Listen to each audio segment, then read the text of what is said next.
राह में मुश्किल होगी हजार, तुम दो कदम बढ़ाओ तो सही। हो जाएगा हर सपना साकार, तुम चलो तो सही, तुम चलो तो सही। सभी उपस्थित शिक्षक जन का स्वागत है आज के सत्र में।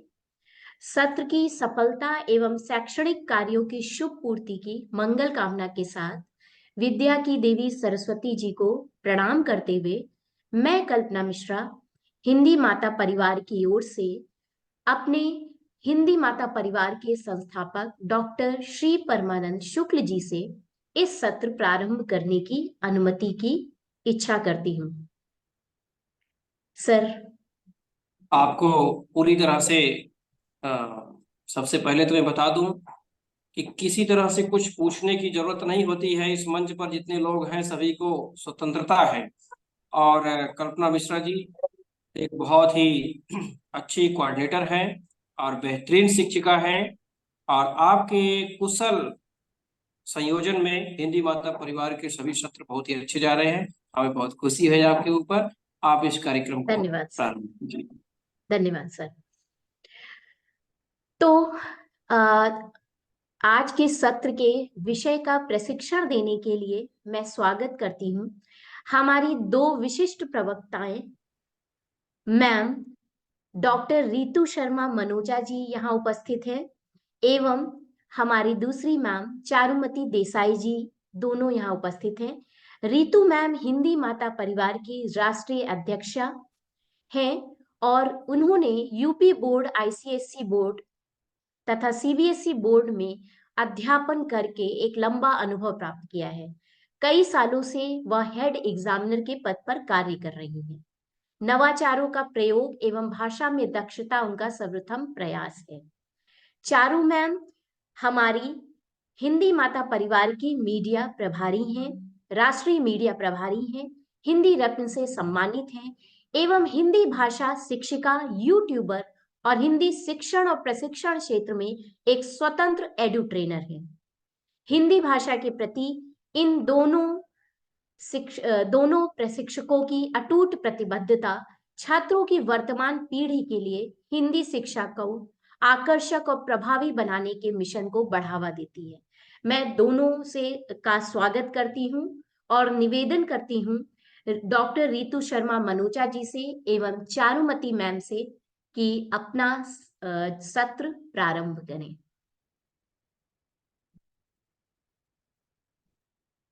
मैम आप म्यूट है। सभी को यथा योग्य प्रणाम, अभिनंदन, आभार इस विशेष सत्र से जुड़ने के लिए।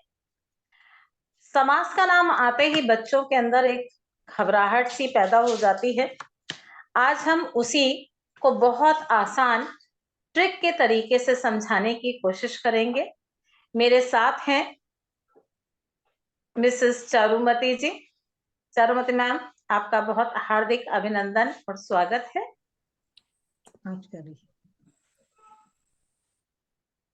धन्यवाद रितु जी।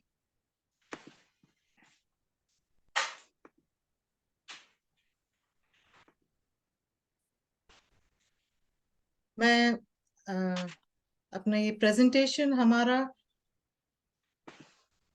साझा करती हूँ आप सभी से और हम आज के कार्यक्रम की शुरुआत करते हैं। रितु जी दिखाई दे रहा है ये मैं जो साझा कर रही हूँ प्रेजेंटेशन। आप बताइएगा अगर कुछ। हाँ दिख रहा है मैम। यस ठीक है।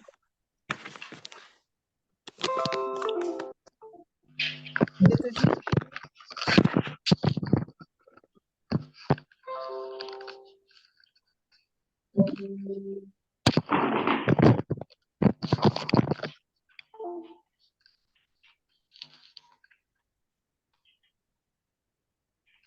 आप सभी को नमस्कार और हिंदी माता परिवार के सौजन्य से प्रस्तुत है आज का विषय समास पहचानने के कुछ आसान तरीके।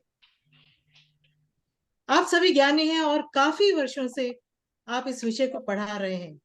आज हम सब कुछ थोड़ा सा एक ये कहिएगा, इसे ट्रिक का नाम दीजिएगा या फिर अलग तरीके से एक समझाने का एक तरीका समझिएगा। सो आज हम कुछ इन आसान तरीकों को प्रस्तुत करेंगे। इसकी शुरुआत करते हैं हम।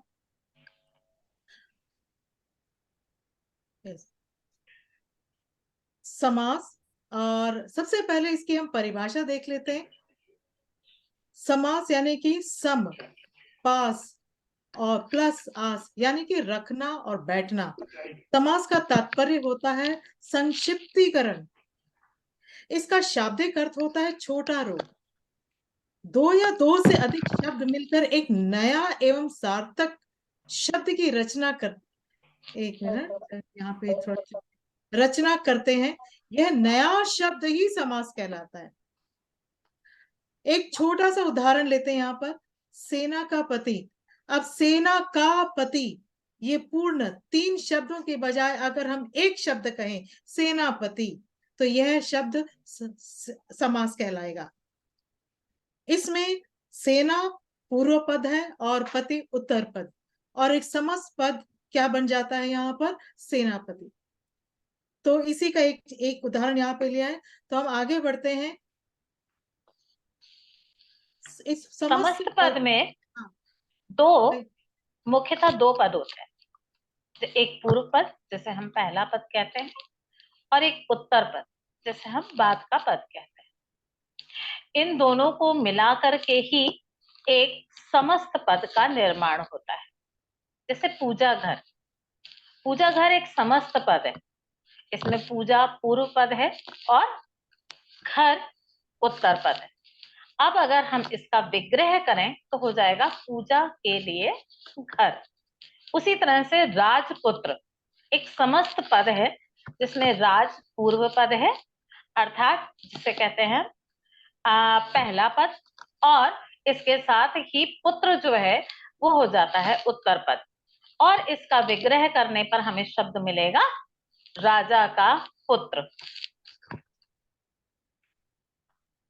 चलिए आगे बढ़ते हैं। समास, इसके 6 भेद होते हैं। हम सभी जानते हैं कि इसके 6 होते हैं। देखिए, देखते हैं इसके कौन कौन से ये 6 प्रकार हैं।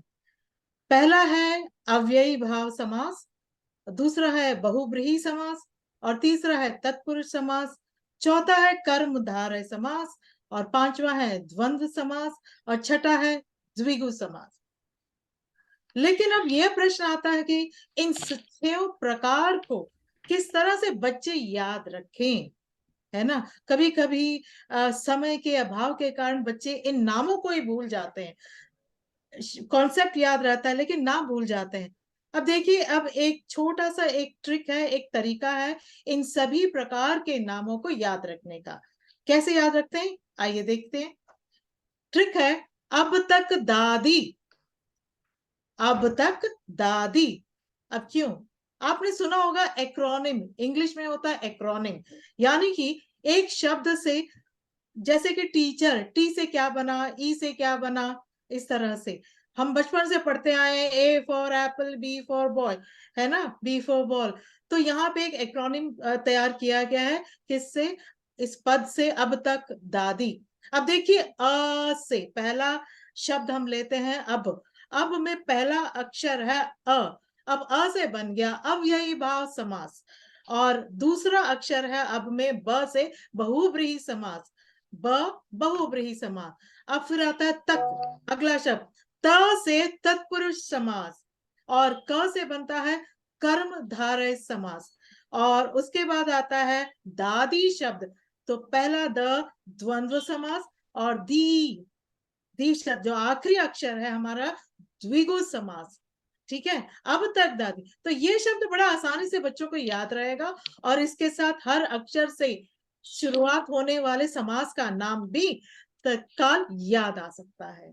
तो ये एक छोटा सा ट्रिक है इन सभी प्रकारों को याद रखने का। इसी तरह से जैसे याद करने का एक छोटी सी ट्रिक बताई मैम ने कि हाँ। अब तक दादी, उसी तरह से अगर हम ज्ञात्मक रूप में अगर बच्चों को जोड़ने की कोशिश करें तो आपने देखा होगा अक्सर बच्चे गा करके चीजें बहुत जल्दी याद कर लेते हैं। अगर हम इनको राइमिंग में ले जाएं और सरल से कठिनता की ओर, जो कि हमारा सिद्धांत भी है सीखने का, उसकी तरफ ले जाएं तो जैसे अव्ययी द्वंद्व द्विगु, अव्ययी द्वंद्व द्विगु तत्पुरुष कर्म धारे बहुव्रीहि। तो बच्चे जो है इसको रैप की तरह लयात्मक रूप में गा करके क्लास में एक लय का वातावरण, संगीत का वातावरण अपने आप ही तैयार हो जाता है। अव्ययी द्वंद्व द्विगु तत्पुरुष कर्म धारे बहुव्रीहि। इस तरह से बच्चे गाते हैं और अच्छे से उसको याद करते हैं। बहुत बढ़िया रितु जी। अच्छा लगा। हाँ, सही कहा आपने। बच्चे गाते राइम्स के द्वारा या छोटे छोटे लय में जब आप उन्हें कुछ सिखाया जाता है, एक जल्दी याद हो जाता है। ये इसका महत्व। बिल्कुल सही कहा। तो आगे बढ़ते हैं। हमारा अब तक, अब में अ जो पहला आता है अव्ययी भाव, तो हम शुरुआत करते हैं अव्ययी भाव समास से। तो छोटी सी परिभाषा देख लेते हैं पहले। तो जिस समास में पूर्व पद अव्यय हो, अव्ययी भाव समास कहलाता है। अव्ययी भाव समास कहलाता है। अब अव्यय कौन से हैं यहाँ पर? यहाँ कुछ उदाहरण देखिए। अव्यय है यथा, प्रति, आ, नी, सभी ये अव्यय के उदाहरण हैं। अब इसमें कुछ उदाहरण देखिए।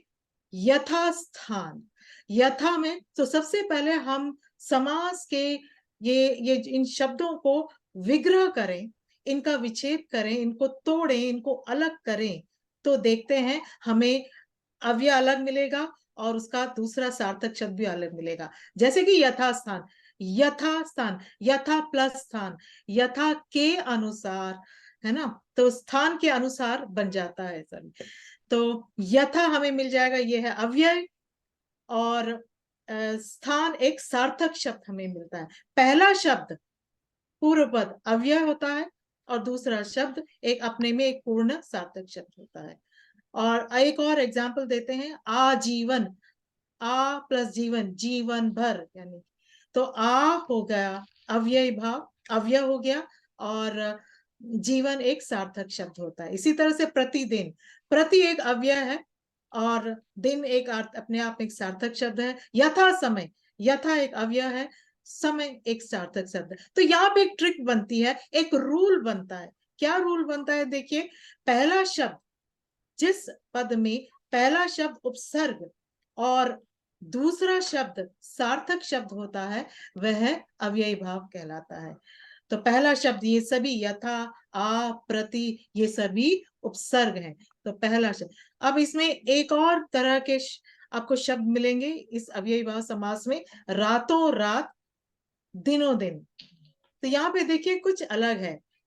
जहां एक ही शब्द बार बार उसकी आवृत्ति हो, वहां वह भी अव्ययी भाव हो जाता है।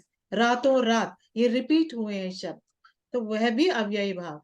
एक और एग्जाम्पल देखिए, दिनों दिन, रातों रात, घर घर, हाथों हाथ। यहाँ पे समान शब्द हैं, तो जब समान शब्द आते हैं और उनके बीच और उन्हें हम अव्ययी भाव समास कहते हैं।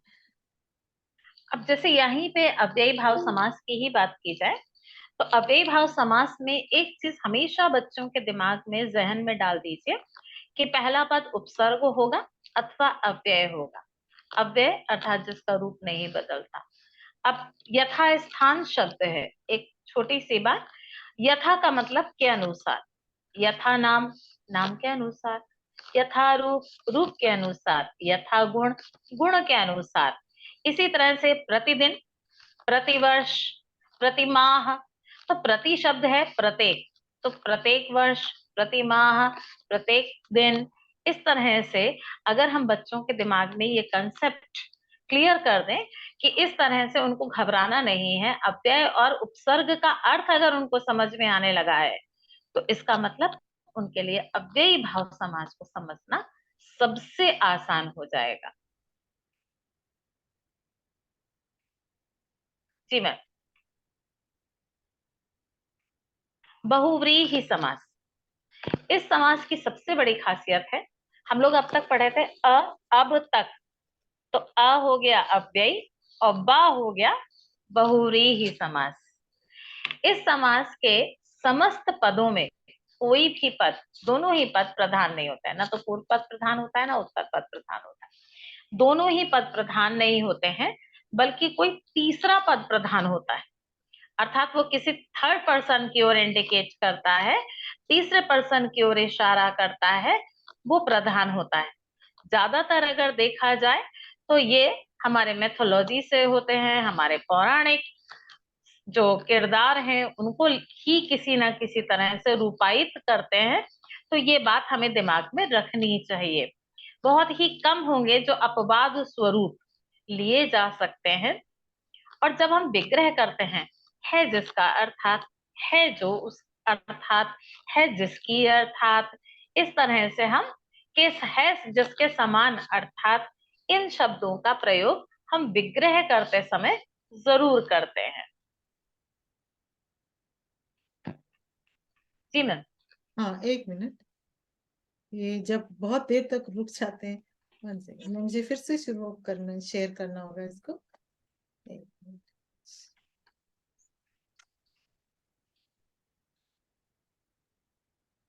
बहुत ही बेहतरीन सत्र चल रहा है।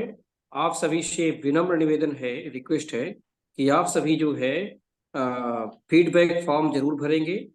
और हमारे 3 फॉर्म हैं फीडबैक फॉर्म, और अभी नहीं आया है, बाद में देंगे आपको। और आपको जो है एक सर्टिफिकेट लिंक है, वो भी फॉर्म आपको भरना है, और अटेंडेंस फॉर्म। ये तीनों फॉर्म अनिवार्य है, नेसेसरी है भरना। और ये तीनों फॉर्म भरने पर ही सर्टिफिकेट मिलेंगे, और आज सर्टिफिकेट जारी कर दिया जाएगा आज के सत्र का। धन्यवाद।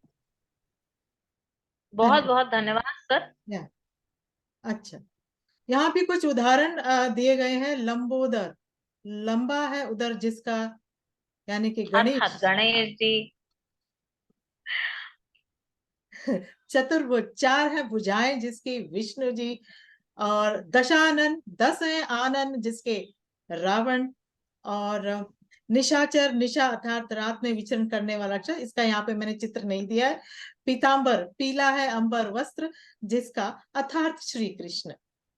श्वेतांबर, श्वेत है जिसके, अंबर वस्त्र यानी कि सरस्वती जी।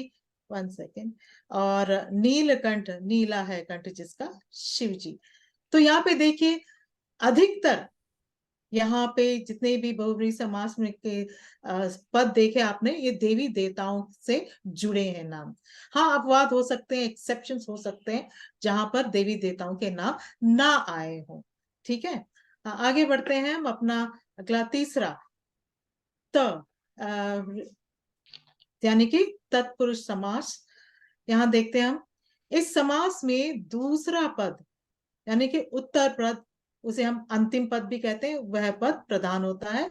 इसमें कर्ता और संबोधन कारक को छोड़कर शेष 6 कारक चिन्हों का प्रयोग होता है। 6 कारक चिन्हों का प्रयोग होता है। और ये कारक चिन्ह कौन से हैं आप सभी जानते ही हैं। कर्म कारक, करण कारक, संप्रदान कारक, अपादान कारक, संबंध कारक और अधिकरण कारक। अब यहाँ पे कुछ उदाहरण देखिए। ग्रामगत, ग्राम को गया, को गत, मन माना, मन से मन माना। से माना, प्रयोगशाला, प्रयोग के लिए शाला, बिल्कुल। धनहीन, धन से हीन, राष्ट्र गौरव, राष्ट्र का गौरव, आप बीती। आप पर बीती। हाँ, अब ट्रिक अब क्या इसमें है। जैसे अधिकरण में कहें कि में पर दोनों होता है, जलमग्न, तो जल में मग्न। तो इस तरह करके हमने सारे अपने कर्म से लेकर, हम अक्सर बच्चों को यही समझाते हैं, द्वितीय से सप्तमी विभक्ति तक का लोप होता है, अर्थात कर्म, करण, संप्रदान, अपादान और संबंध, अधिकरण। तो इन विभक्तियों का लोप होता है। और इन विभक्तियों का क्या है, कर जैसे कर्ता ने हमने हटा दिया, कर्म को करण से के द्वारा, उसके बाद संप्रदान को के लिए, अपादान से अलग होने के लिए, अधिकरण संबंध का के की रारेरी और अधिकरण में पर।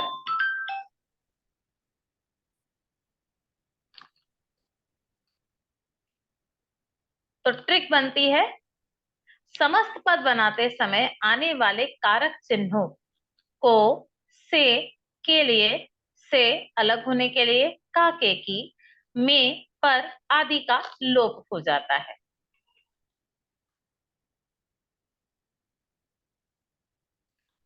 कुछ उदाहरण, यहाँ पे कर्म तत्पुरुष, इस देखिए ट्रिक में यहाँ पे मतदाता, मत को देने वाला, यानी कि को का यहाँ पर लोप हो गया है। गिरह कट, गिरह को काटने वाला, यहाँ पे को का लोप हो गया है। इसी तरह से करण तत्पुरुष में जहाँ करण कारक चिन्ह का लोप हो गया है। जन्म, जन्मजात, जन्म से उत्पन्न, यहाँ पे से का लोप हो गया है। मुंह मांगा, मुंह से मांगा, से का लोप हो गया है। तो इसी तरह यही और भी उदाहरण यहाँ पे है। संप्रदान तत्पुरुष में हथकड़ी, हाथ के लिए कड़ी, सो के लिए यहाँ चंद्रशेखर जी से निवेदन है कि म्यूट कर लें अपने को। चंद्रशेखर जी कृपया म्यूट कर लें। सत्याग्रह, सत्य के लिए आग्रह, यहाँ पे के लिए का लोप हुआ है। युद्ध भूमि, युद्ध के लिए भूमि। तो इसी तरह से अपादान तत्पुरुष, धनहीन, धन से हीन, भयभीत, भय से भीत, यहाँ दोनों शब्दों में से का लोप हुआ है। संबंध तत्पुरुष, यहाँ पे कारक चिन्ह है का। प्रेम सागर, प्रेम का सागर, का सागर, दिन की चर्या। भारत रत्न, भारत का रत्न। हाँ, तो यहाँ का, की, का, इन कारक चिन्हों का लोप हो गया है। इसी तरह से अधिकरण तत्पुरुष में यहाँ पे कारक चिन्ह है हमारा में, तो नीति में निपुण, आत्मविश्वास, आत्मा पर विश्वास, में और पर, इन दोनों कारक चिन्हों का लोप हुआ है। तो ये है हमारा तत्पुरुष। सो हमारा ट्रिक यही बनता है, सभी कारक चिन्हों का जब लोप हो जाता है तो वह तत्पुरुष समास कहलाता है। यस, कर्मधारय समास। यस ऋतु जी। यह समास जिसका पहला पद विशेषण, दूसरा पद विशेष, उपमेय और उपमान इनसे जुड़ा होता है, उसे हम कहते हैं कर्मधारय समास। एक चीज हमेशा याद रखिएगा कि जब हम प्रथम और द्वितीय पद विशेषण विशेष लेकर के चल रहे हो तो उसमें है जो का प्रयोग अवश्य कीजिए।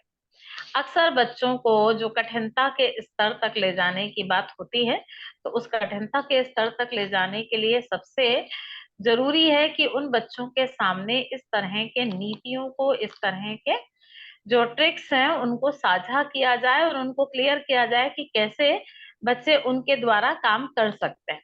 तो अगर उनको बता दिया जाए कि विशेषण विशेष्य अगर है बेटा, तो आपको सीधा सा है जो का प्रयोग करना ही करना है। जैसे काली मिर्च, तो काली है जो मिर्च। नील कमल, नीला है जो कमल। लाल गुलाब, लाल है जो गुलाब। अब आ जाता है तो कठिनता का एक स्तर बच्चे के सामने आता है, वो है उपमेय उपमान और उपमान उपमेय में संदेह की स्थिति।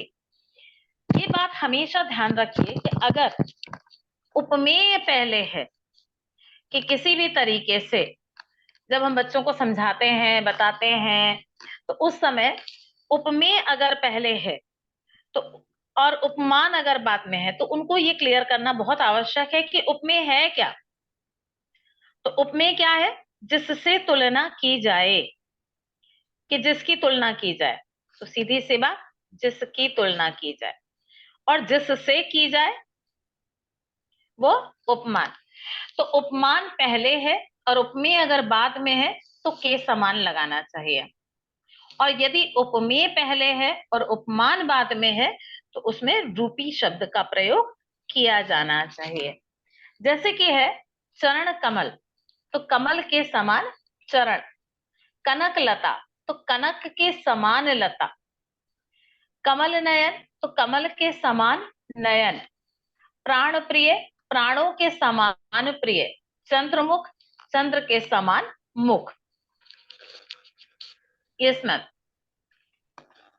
तो ट्रिक बता दीजिए। तो इसकी ट्रिक बनी विशेषण और विशेष बराबर है जो। जैसे नील गाय, नीली है जो गाय। ट्रिक 2, उपमान पहले और उपमेय पहले और उपमान बाद में यहाँ तो पे के समान, और उपमेय पहले और उपमान बाद में तो रूपी शब्द का प्रयोग किया जाना चाहिए।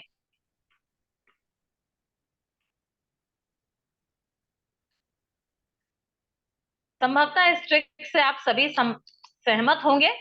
यदि हाँ, तो चैट बॉक्स में हम आपकी आवाज सुनना चाहेंगे। कृपया Yes, chat ma'am. Box Thank के you थ्रू so जुड़िए, much. चैट Yes, बॉक्स के ma'am. थ्रू जुड़िए और कृपया इस बात को सहमति प्रदान करें कि यदि आप सब सहमत हैं तो। जो भी लोग सहमत हैं मैम आ रहे हैं उत्तर। दीप रितु मैम का है जी, वर्षा सिंह जी यस, श्रीवानी जी का यस, साश्री मिश्रा यस, सुनीता चंदना जी यस मैम, वर्षा सिंह जी का थंब आया है मैम, सभी लोग सहमत हैं। बहुत बहुत धन्यवाद आप लोग जो है अगर हौसला अफजाई करते हैं तो हम लोगों का हृदय भी द्विगुणित हो जाता है और हमारा भी हमें लगता है कि हम उतने ही मन से और अच्छा कार्य कर पाते हैं। शुक्रिया, बहुत बहुत धन्यवाद आपका। बहुत धन्यवाद सभी का। रेखा मैम ने लिखा है आसान है, मतलब आपके माध्यम से उनको समझ में आ रहा है कि बहुत आसान हो रहा है। जी जी, धन्यवाद। धन्यवाद। तो आगे बढ़ते हैं हमारे 5वें समास पर, द्वंद्व समास। इस समास में समस्त पद के दोनों पद प्रधान होते हैं, प्रधान हो या फिर दोनों पद समान हो, या तो दोनों प्रधान हो दोनों समान है, एवं दोनों पद को मिलाते समय और अथवा या एवं आदि योजक का लुप्त हो जाए, वह समास द्वंद्व समास कहलाता है। अब उदाहरण देखिएगा, उदाहरण के द्वारा और आपको समझ में आएगा। देश विदेश, अब इसका विग्रह करें तो देश और विदेश। समास में ये सबसे पहले चीज आती है कि जब हम समास, कोई भी शब्द हमारे सामने आता है, बच्चों को बताए सबसे पहले विग्रह कीजिए। विग्रह करने पर हमें और अच्छी तरह से उसका हम बता पाएंगे कि कौन सा समास है, मतलब थोड़ी सी आसानी हो जाती है। अब ये देखिए, देश विदेश, देश और विदेश, अब यहाँ पे और आ गया, और क्या है, ये योजक जुड़ गया। लेकिन जब देश विदेश में यहाँ पे योजक चिन्ह लग गया है ना, तो योजक चिन्ह शब्द का जब लोप हो जाता है और योजक चिन्ह लग जाता है, वह द्वंद्व समास कहलाता है। दो शब्दों के बीच और दोनों पद समान है, दोनों पद प्रधान है, उनमें योजक चिन्ह लगा हुआ है, और जब विग्रह करने पर और अथवा एवं लग जाता है तो वह द्वंद्व समास कहलाता है।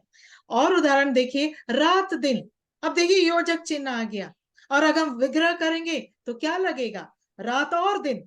और देखिए रात और दिन दोनों पद समान है, रात का महत्व ज्यादा है या दिन का महत्व ज्यादा, नहीं, दोनों पद समान है। भला बुरा, है ना, भला बुरा एक थोड़ा सा अलग है उदाहरण।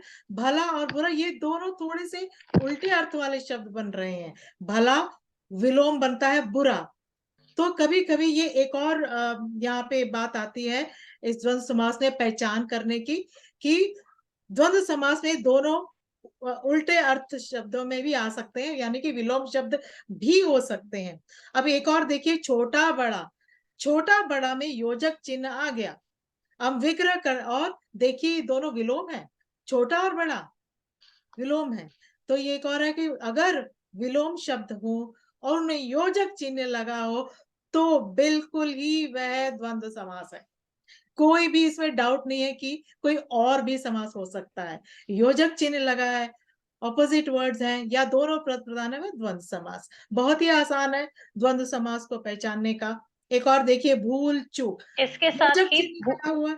हाँ जी, इसके साथ ही विकल्पों का भी ध्यान रखें। कभी हाँ कभी विकल्प भी पूछे जाते हैं, जैसे चाय कॉफी, तो बट नेचुरल है कि बच्चा ये पूछेगा चाय या कॉफी। हाँ ठंडा गरम, ठंडा या गर्म, या, तो यहाँ पर ये या शब्द का भी एक अपना बहुत महत्व है। हाँ यहाँ पे कुछ सुख और दुख, उदाहरण दिए, माता पिता, जी, हाँ, राम कृष्ण, राम और कृष्ण, भाई बहन यहाँ और भाई और बहन, यहाँ योजक चिन्ह लगा हुआ है, दोनों पद प्रधान है, तो द्वंद्व समास। पाप पुण्य ये उल्टे अर्थ में आ जाता है, योजक चिन्ह लगा है तो ये है द्वंद्व समास। सुख दुख विलोम शब्द है, योजक चिन्ह लगा है, इसलिए द्वंद्व समास। तो ये ट्रिक यहाँ पे क्या बनती है, द्वंद्व समास में अधिकतम योजक शब्दों का यहाँ पर इसका चिन्ह का लोप हो जाता है, योजक शब्दों का यहाँ पर।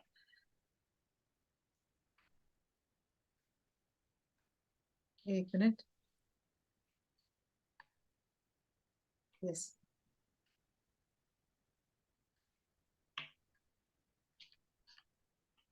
यस ऋतु जी। नेक्स्ट आता है द्विगु समास। इस समास की सबसे बड़ी पहचान तो यही है कि पहला पद नंबर होना चाहिए, संख्या होना चाहिए, तो वो द्विगु समास है। ट्रिक क्या बनी कि द्विगु समास की पहचान उसके नंबर से है। लेकिन लोगों धोखा मत खाना साथियों, जैसे है शब्द त्रिभुवन, तो 3 भुवनों का समूह या समाहार। अगर आप ये शब्द लगाते हैं का समूह, अगर विग्रह करते हैं उन समस्त पद का, तो का समूह शब्द या का समाहार शब्द आपको लगाना ही लगाना है। लेकिन त्रिभुवन शब्द में आपने का समूह लगाया तो आप बच गए। अगर आपने त्रिनेत्र में लगाया समाहार तो वो गलत, क्योंकि त्रिनेत्र जो है वो किसी थर्ड पर्सन को, जो हमने पढ़ा था बहुव्रीहि समास, वहां उसको बताता है कि 3 है नेत्र जिसके, अर्थात शिव जी। तो वहां पर अगर हम जाते हैं 3 नेत्रों का समूह शब्द अपने आप में गलत हो जाएगा। वैसे ही अगर हम कहें दशानन, तो 10 नेत्रों का समूह नहीं, वो 10 है आनंद जिसके, अर्थात रावण। वहां पर बहुव्रीहि समास ही होगा। नवरत्न, 9 रत्नों का समूह। सप्तदीप, 7 दीपों का समूह। सप्त मंजिल, 7 मंजिलों का समूह। यहाँ पर ये समूह शब्द अपने आप में पूरा एप्रोप्रिएट है, और विग्रह करते हुए अपने आप में कि प्रथम पद संख्यावाचक है और विग्रह में हमने का समूह का प्रयोग किया है। इसकी छोटी सी आसान ट्रिक यदि आप समझ जाते हैं तो समझना, उसको बताना और आसान हो जाता है। चौराहा, 4 राहों का समूह। त्रिकोण, 3 कोणों का समूह। तिरंगा, 3 रंगों का समूह। त्रिफला, 3 फलों का समूह। ऐसी ही आवाज कक्षा में भी आनी चाहिए कि आपने शब्द बोला और आगे से बच्चे ऐसे ही जवाब दें। बिल्कुल। चतुर्मुख, 4 मुखों का समाहार। नवरत्न, नवरत्नों का समाहार। सतसई, 700 दोहों का समाहार। अष्टाध्यायी, हाँ 8 बस। अध्यायों का समाहार। हाँ, त्रिभुवन। 3 भुवनों का समाहार। तो आप जब बच्चों के साथ इस तरह से खेलेंगे तो उनके लिए इसको समझना और अच्छा हो जाता है और इंटरेस्टिंग हो जाती है क्लास आपकी। आपकी कक्षा किसी भी प्रकार से बोरियत से भरी नहीं होती, क्योंकि आप ट्रिक्स का पूरा प्रयोग कर रहे हैं, और सबसे बड़ी चीज कि हम जो सीखे उसको हम अप्लाई करें। हम जैसे ही उसको अप्लाई करते हैं, आप देखिए उसका रिजल्ट आपको बहुत अच्छा मिलता है। 2 राह, 2 राहों का समाहार। अगर आप सभी सहमत हो तो कृपया चैट बॉक्स के माध्यम से कहें कि हाँ, हम लोग बिल्कुल सही दिशा में जा रहे हैं और हम अपने अंतिम छोर तक पहुंच गए हैं। तो यहाँ पे ट्रिक ये समझता बनती ये है, ट्रिक? शब्द के विग्रह करने पर अंत में समूह आएगा या समाहार आएगा, तो वह तो दोनों, विग्रह। हाँ हाँ, दोनों ही प्रयोग जो है वो मान्य है, उसमें किसी भी प्रकार का कोई भी संदेह नहीं है। का समूह और का समाहार दोनों ही मान्य है। कल्पना जी। जी मैम। मैम सुनीता चन्ना जी ने लिखा है वेरी इंटरेस्टिंग। श्रीवानी जी ने लिखा है एक्सीलेंट, रोचक। मीनाक्षी जी का जो है कमेंट आया है रोचक। तो सभी लोग बहुत जो है प्रशंसा कर रहे हैं। बहुत बहुत आभार मित्रों। मैम बहुत दो बहुत धन्यवाद। हम्म, अ, मैम आगे बढ़े। हाँ जी, बिल्कुल। जी मैम। तो दो व अधिक मिलकर बने, नवीन हो व सार्थक शब्द गुने। शायद ये समाज की परिभाषा हो सकती है। बिल्कुल मैंने सही। अपने शब्दों में पिरोने का बिल्कुल प्रयास सही। किया है। बहुत अब सुंदर। जी थैंक यू मैम। अब तक दादी, जैसा कि चारुमती मैम ने एक बताया बहुत ही आसान तरीका समास के नाम याद रखने का, और रितु मैम ने जैसे बताया कि रैप सॉन्ग की तरह, कविता की तरह उसको याद कर सकते हैं, बच्चों को इंटरेस्टिंग लगेगा। मुझे लगता है कि समास जो अभी बताया गया सभी को बहुत ही अच्छा लगा, वो तो दिख रहा है चैट बॉक्स में, और सभी लोग तैयार होंगे। जैसा कि आप सब अभी अपने स्क्रीन में देख सकते हैं कि अब आपकी बारी प्रश्नों के उत्तर दें। हम लोगों को पढ़ाना है बच्चों को, तो क्यों ना अपनी भी कुछ परीक्षा ले ली जाए। तो रैपिड फायर राउंड है, 5 सेकंड आपको मिलेंगे हर प्रश्न के लिए। 15 प्रश्नों का यह एक रैपिड फायर राउंड है, और जो सबसे ज्यादा उत्तर देगा उसको कुछ विशेष, शायद सरप्राइज है हमारे जय हिंदी माता परिवार की तरफ से, संस्थापक महोदय, अध्यक्षा महोदया की तरफ से। तो शुरुआत कर सकते उनको हैं मैम। एक्टिव एक्टिव पार्टिसिपेशन के लिए स्पेशल एक सर्टिफिकेट दिया जाएगा। जी, जो भी सबसे ज्यादा एक्टिवली और सबसे ज्यादा सही उत्तर और सबसे कम समय में देगा उसको इस तरह का सर्टिफिकेट मिलेगा। तो आप सभी तैयार होंगे मेरे ख्याल से। और उत्तर मैम चैट बॉक्स में डाल देने हैं। जी, उत्तर सभी लोग चैट बॉक्स में डालिए, और जो भी ऑप्शन आपको, ऑप्शन भी दिखेंगे स्क्रीन में, और आप सिर्फ ABCD करके आप केवल ऑप्शन लिख सकते हैं, ABCD। वाक्य लिखने की, शब्द लिखने की जरूरत नहीं है, सिर्फ ABCD काम करेगा, और केवल एक एक प्रश्न के लिए 5 सेकंड मिलेंगे, ये कृपया ध्यान दीजिए। मैम प्रारंभ करिए, मैं अपना Yes. स्टॉप वॉच लगा लेती हूँ। रेडी? Yes ma'am. सब तैयार है? तो चलिए दिल थाम के हो जाइए तैयार, हम परीक्षा लेने जा आप सब रहे हैं तैयार हैं? और हम उत्तर जानने के लिए हैं बेकरार। जी हाँ। मैम। और कल्पना जी, साथ में जैसे ये हो जाता है प्रश्न, 5 सेकंड के बाद आप उत्तर सिर्फ बता दीजिएगा, C D जी जो भी जी मैम। ऑप्शन, ठीक है? ओके मैम, जी मैम। तो पहला प्रश्न पहला सबसे पहले मैं पढ़ दूंगी प्रश्न। एक प्रश्न मैं पढ़ूंगी और दूसरा प्रश्न ऋतु जी पढ़ेंगी। जी ऑल राइट, आपके सामने पहला प्रश्न आता है, किस समास में शब्दों के मध्य में योजक शब्द का लोप होता है? ए द्विगु समास, बी तत्पुरुष समास, सी द्वंद्व समास, डी अव्ययी भाव समास। जी मैम, 5 सेकंड तो हो गए, और उत्तर लगभग सभी ने सही दिया है, सिर्फ एक या दो लोगों ने, और सबसे कम समय में जिसने दिया है इस प्रश्न का उत्तर, दीप ऋतु मैम। हाँ, वेरी गुड। जी, उत्तर क्या दिया उन्होंने? उन्होंने सी उत्तर दिया है मैम। हाँ, बिल्कुल सही। जी मैम। अगला प्रश्न आपके सामने आ रहा है, दूसरा। यस। पूर्व पद संख्यावाची शब्द है। आंसर है पहला विकल्प अव्ययी भाव, दूसरा है द्वंद्व समास, तीसरा है कर्मधारय समास, चौथा है द्विगु समास। मेरे प्रश्न पढ़ने से पहले ही आंसर आ गए, जी बहुत मैम। जी अच्छी मैम। बात। जी, और उत्तर डी आया है मैम, मेरे जी ख्याल से ये सही उत्तर है। और बिल्कुल सबसे सही। बिल्कुल सबसे सही। पहला उत्तर, सबसे कम समय में जिसने उत्तर दिया वो है मोनिका मैम। Very good. बहुत जी बढ़िया। मैम। ओके, चलो आपके very nice. Ready for third question. तीसरा प्रश्न है, जन्मांध शब्द है। ऑप्शन ए कर्मधारय, बी तत्पुरुष, सी बहुव्रीहि, डी द्विगु। हाँ मैम, मुझे लग रहा है कि सही उत्तर की कमी हो रही है यहाँ पे। डी और बी पहला उत्तर आ रहा है ज्यादातर मैम।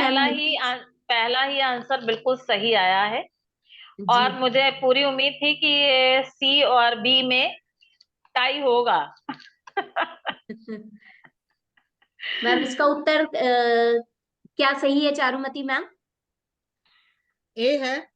ए है मैम। डी और बी सबने, इसका मतलब ऋतु इसका जी उत्तर। आप कंफर्म कीजिए, जी अगर मैम जो भी नहीं। इसका कंफ्यूजन है तो। उत्तर है जन्म से अंधा तत्पुरुष समास। हाँ, और अगर जन्म से हम अंधा, right। सूरदास के रूप में लें तो तीसरा पद प्रधान है, जी जन्म से अंधा है जो, हाँ अर्थात सूरदास। जी तो जी। ऑप्शन दोनों ही सही है, B and C. Okay ma'am. हाँ। नेक्स्ट, यथा स्थान सामासिक शब्द का विग्रह होगा। यथा और स्थान, बी स्थान के अनुसार, सी यथा का स्थान, डी स्थान का यथा। मैम समय तो हो गया, उत्तर क्या है बताइए? स्थान के अनुसार, बी उत्तर। बी। जी मैम। B B.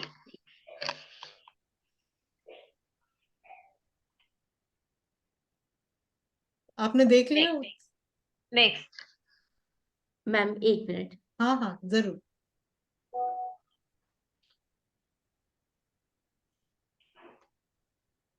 सबसे पहला उत्तर मेरे ख्याल से मोनिका सिंह जी ने दिया है।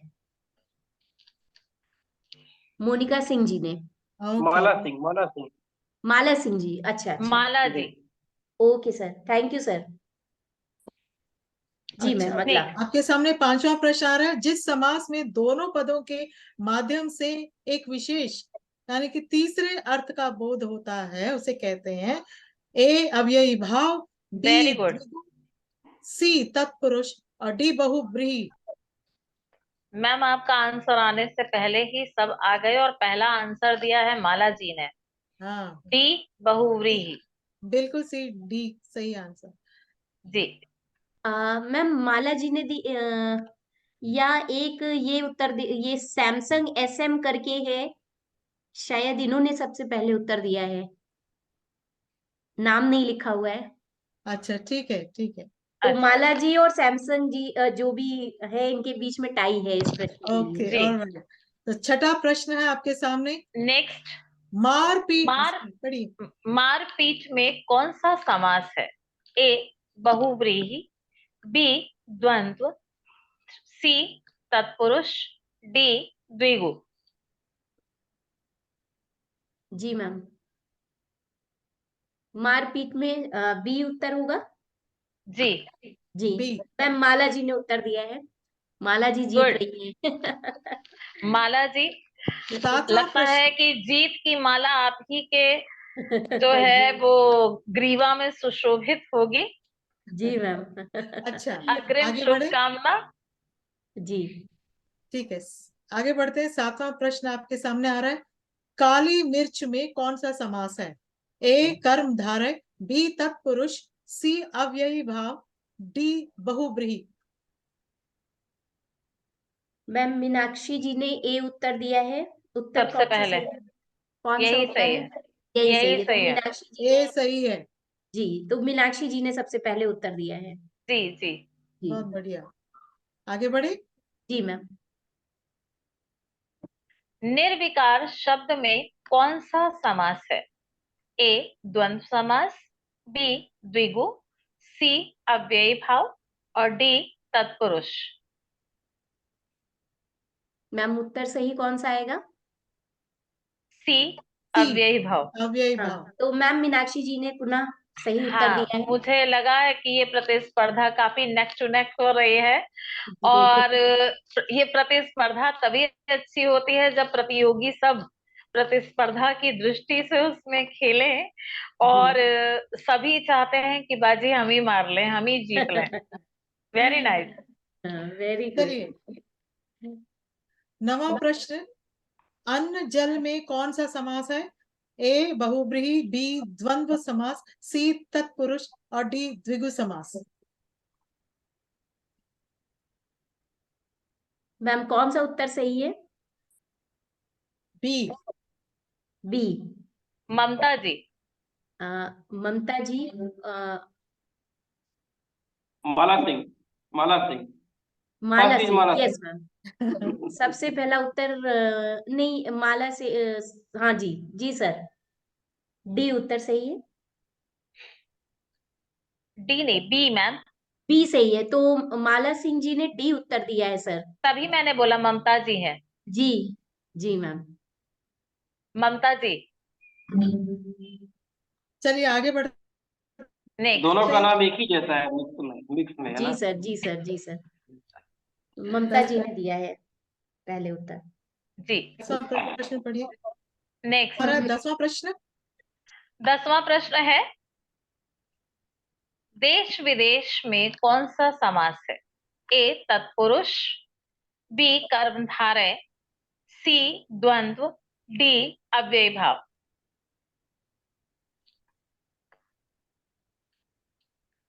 मैम कौन सा उत्तर सही है? सी, और आई थिंक कविता जी। कविता जी, जी मैम, जी मैम।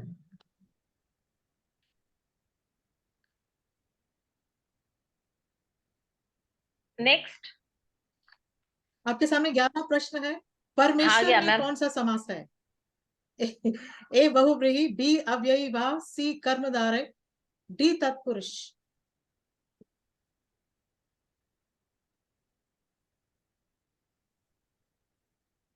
जी मैम, कौन सा उत्तर सही होगा? रितु जी बता दीजिए, थोड़ा गला। सी, सी कर्मधारय। और आई थिंक माला जी ने आंसर सही दिया जी है मैम, पहले। माला सिंह जी ने सबसे पहले उत्तर दिया है। वैसे चंद्रशेखर जी ने भी, और कविता जी ने भी, बहुत बहुत से लोगों मोनिका ने जी सही ने दिया है। भी, और यस दीप मैम। ऋतु मैम थोड़ी सी स्पीड बढ़ाइए, आपके सारे आंसर सही हैं, लेकिन आप 4th समय। पोजीशन पे हैं। तो जी, समय का ध्यान रखें। जी और मैम, सबसे तारीफ की बात, सारे आंसर सही चल रहे हैं उनके। जी मैम। मैम एक्चुअली वो फोन पर ही है, और जी जब जी। तक क्वेश्चन पढ़ा जाता है टाइप वाला बॉक्स वो निकल जाता है। हाँ, लेकिन मतलब मुझे इस बात कोई की बात बहुत नहीं है, खुशी है कि सही आपके सही सारे आंसर खुद आंसर ही सही मार्क हैं। दिया जाएगा, जिसके सारे सही होंगे। जी। जी। ऑलराइट, 12वां प्रश्न, सरासर में कौन सा समास है? ए तत्पुरुष, बी कर्मधारय, सी द्विगु, डी अव्ययी भाव।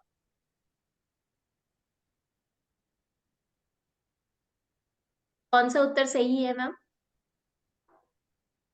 बी। बी, वर्षा सिंह जी ने सबसे पहले उत्तर सही दिया है, बी। जी। बस और 3। हम्म। तो 13वां प्रश्न, अंतिम 3 प्रश्न। कमल नयन शब्द में कौन सा समास है? ए द्वंद्व समास, बी द्विगु समास, सी अव्ययी भाव, और डी है कर्मधारय।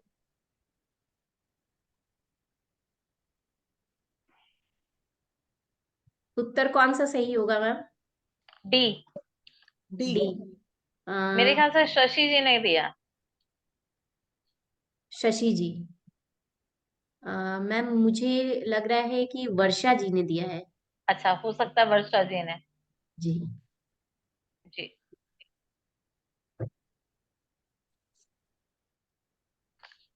Next. Yes ma'am. Question number 14, नील गाय में कौन सा समास है? बहुव्रीहि, बी अव्ययी भाव, सी द्वंद्व, डी कर्मधारय।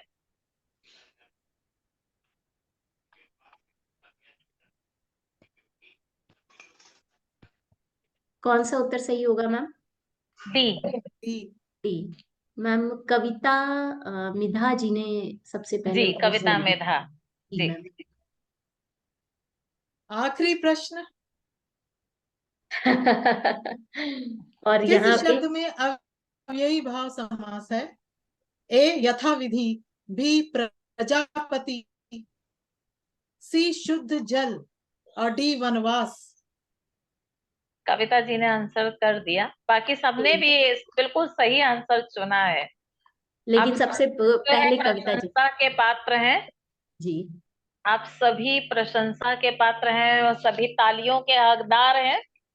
बहुत बहुत अच्छा लगा, आप सबने बहुत अच्छे से पार्टिसिपेट किया इसमें।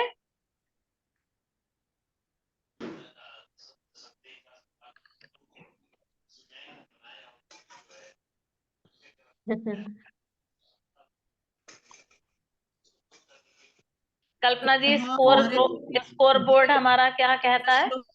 मैम यहाँ पर हाँ, टाई हो रही है। माला जी ने भी 3 प्रश्नों के उत्तर सबसे कम समय में और दिए हैं, और कविता जी ने 3 प्रश्नों के उत्तर सही दिए हैं। कम समय में, सबसे कम समय में। सही उत्तर तो बहुत सारे दिए हैं, सबसे कम समय में। तो मैम ये शुभी दो जी लोगों के से, बीच में शुभी मैम जी से निवेदन है कि कृपया वो अपने आप को म्यूट कर लें, किचन की आवाजें आ रही हैं। सुरभि मैम कृपया अपने को सुरभि, हाँ, म्यूट कर लीजिए। शुक्रिया मैम।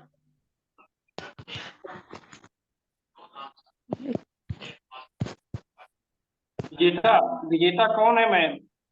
सर मैंने माला जी 3 प्रश्न सबसे कम समय में सबसे अधिक 3 प्रश्नों का उत्तर दिया है, और कविता जी ने सबसे कम कविता जी समय ने, में 3 प्रश्नों का उत्तर दिया है। तो हम इन दोनों में टाई है। दोनों ही प्रशंसा के पात्र हैं। जी बिल्कुल। और कविता और कविता जी और ऐसी, माला जी। अगर ऐसी कविता जी स्थिति हो माला जी। और जी किसका तो हमें सारा सही दोनों है? को, किनका सबसे सही, ज्यादा सही है?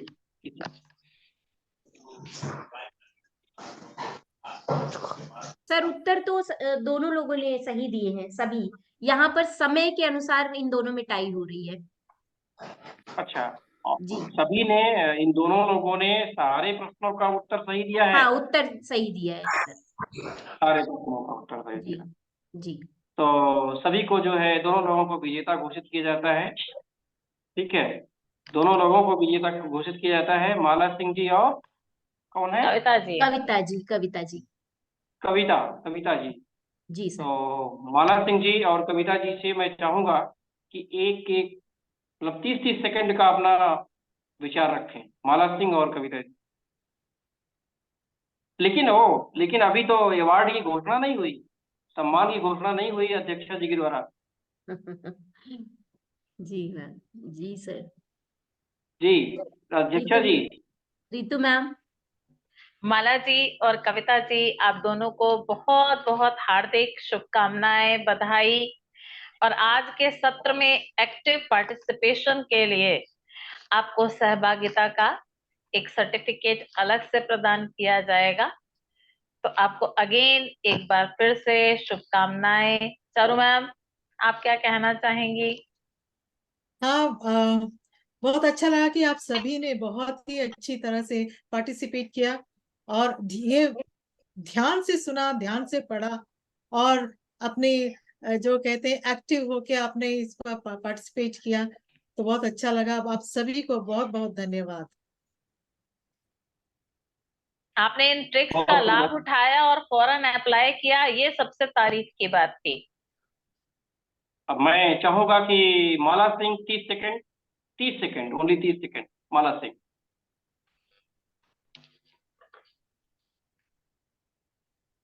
माला सिंह जी। माला जी सर, से।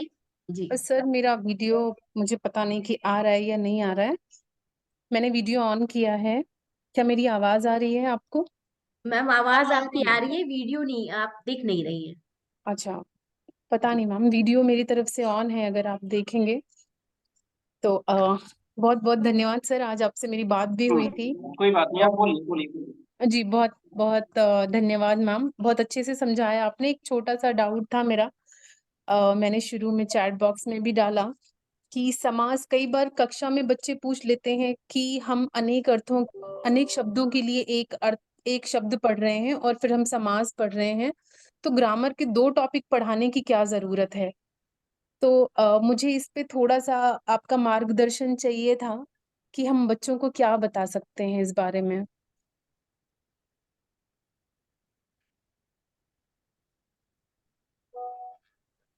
मैम, अनेक शब्दों के लिए एक शब्द और समास, इन दोनों में क्या अलग है? क्यों ये ग्रामर के दो टॉपिक हैं? मैम वो शब्द, अगर हम जैसे अनेकार्थी पढ़ते हो आप, शब्द युग्म पढ़ते हैं, श्रुति सम भिन्नार्थक पढ़ते हैं, पर्यायवाची पढ़ते हैं और विलोम शब्द पढ़ते हैं, तो अगर इस आधार पे देखा जाए तो वो हमारे शब्द जो है उनको एनहेंस करने के लिए है, वो एक्चुअली हमारी मैम, शब्द या हमारी वोकैबुलरी को बढ़ाते हैं। जबकि समास एक नियम को सिखाते हैं, व्याकरण का एक नियम सिखाते हैं, जिसे हम सामासिक पद के अंतर्गत लेते हैं, हमारी भाषा को सामासिक बनाना सिखाते हैं कि जब हमको बहुत चीजें और बहुत विस्तार में न बताना हो तो हम अपने शब्दों को कैसे सीमित करके सामासिक भाषा का प्रयोग करते हैं। अब जानते हो, अगर डॉक्टर रामचंद्र शुक्ल मतलब इस कला में सिद्ध हस्त थे, उनकी भाषा को सबसे अच्छा कहा जाता था, यही कारण था कि उन्होंने सामासिक शैली का जो प्रयोग किया है वो उनके निबंधों में देखने को मिलती है।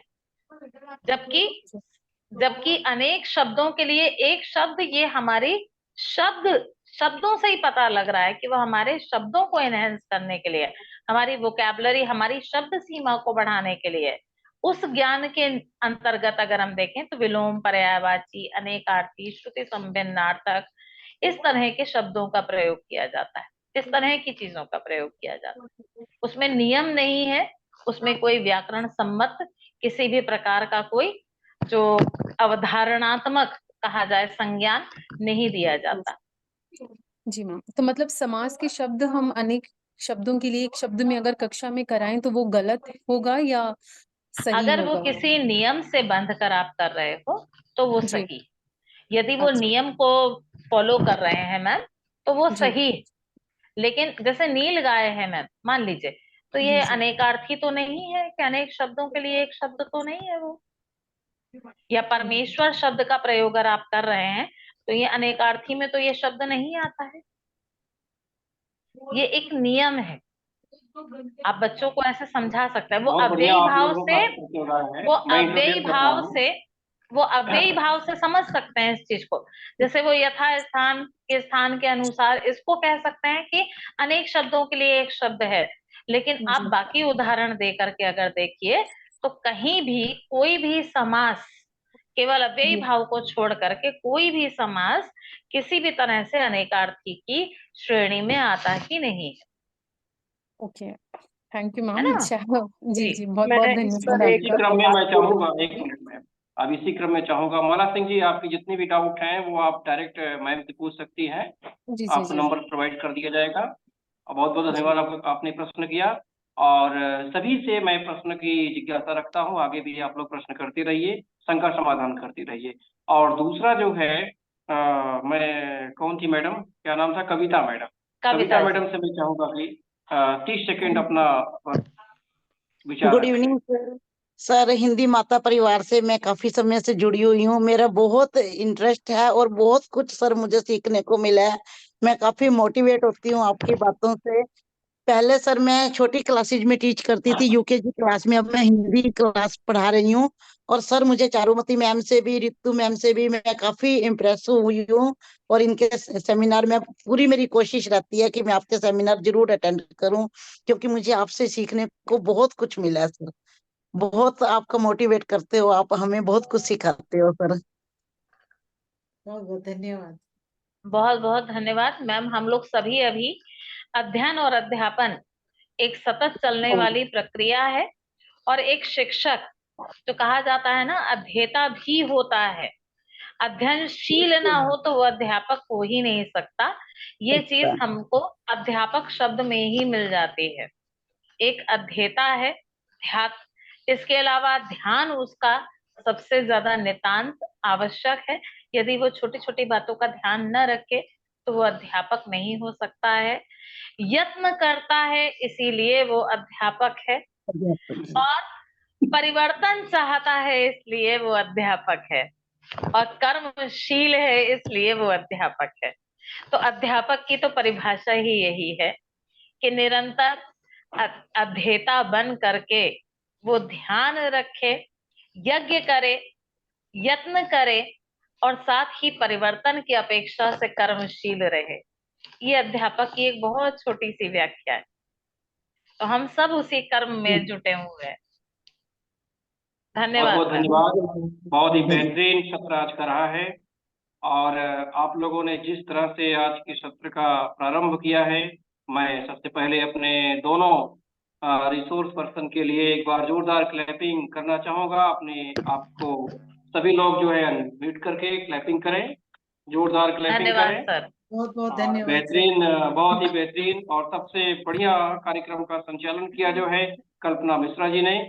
और आप दोनों के लिए, दोनों तीनों के लिए जो है, चारुमती जी के लिए और डॉक्टर ऋतु शर्मा जी के लिए, कल्पना मिश्रा जी के लिए हम जो है बेस्ट अचीवमेंट अवार्ड की घोषणा करते हैं, बेस्ट टीचर धन्यवाद अचीवमेंट सर। की अवार्ड की घोषणा करते हैं। और साथ में जो है माला सिंह जी के धन्यवाद लिए सर। और कविता मैम के लिए भी जो है मैं बेस्ट टीचर्स अवार्ड की घोषणा करता हूँ अपनी तरफ से। और कविता मैम और माला जी को जो है हिंदी की माता परिवार की तरफ से जो है बेहतरीन बुक्स, जो कि हमारी धार्मिक बुक है श्रीमद् भागवत गीता, इनको जो है कुरियर कर दी जाएगी। और गीता प्रेस की आप दोनों को जो है बेहतरीन प्रयास के लिए बहुत बहुत धन्यवाद। श्रीमद् भागवत गीता की धन्यवाद सर। पुस्तक आपको शीघ्र ही मिल जाएगी। सर बहुत बहुत धन्यवाद। बहुत अच्छी चीज आपने बहुत मैं धन्यवाद। चाहूंगा हमारे आप सभी लोग इसी तरह से बहुत बहुत आगे इस मंच को बनाएं और इसी तरह का मंच आगे होने वाला है। आप सभी से आग्रह करूंगा कि आगे भी हमेशा जुड़ते रहें। आप सभी का बहुत बहुत धन्यवाद। धन्यवाद सर।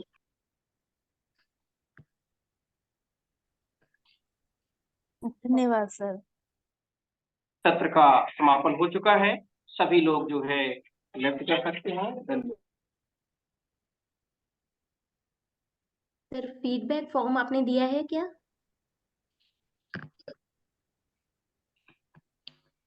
भर दिया मैम। जी ठीक है।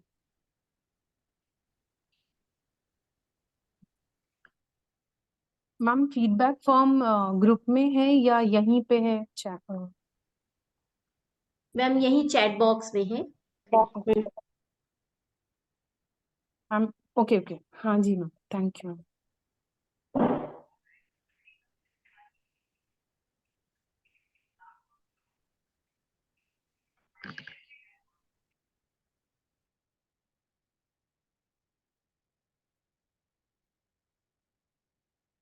तो सभी ने भर दिया गूगल फॉर्म, ये फीडबैक फॉर्म? ये पूछ रही है दोबारा सेंड कर दीजिए। किस मैम मैं चेक कर रही हूँ। सर हाँ ने फॉरवर्ड किया था। हाँ सर ने अब कब डाला मैंने देखा नहीं। नहीं मैंने तो हाँ देखा। यहाँ पे है ऋतु, गूगल फॉर्म यहाँ यहाँ है, मुझे मिला। हाँ जी जी मैम, दीप ऋतु मैम ने शेयर किया है। हाँ दीप ऋतु ने शेयर किया शायद। जी जी जी। तो आप थोड़ा सा समय दीजिए, जिन्होंने नहीं भरा है भर दीजिए।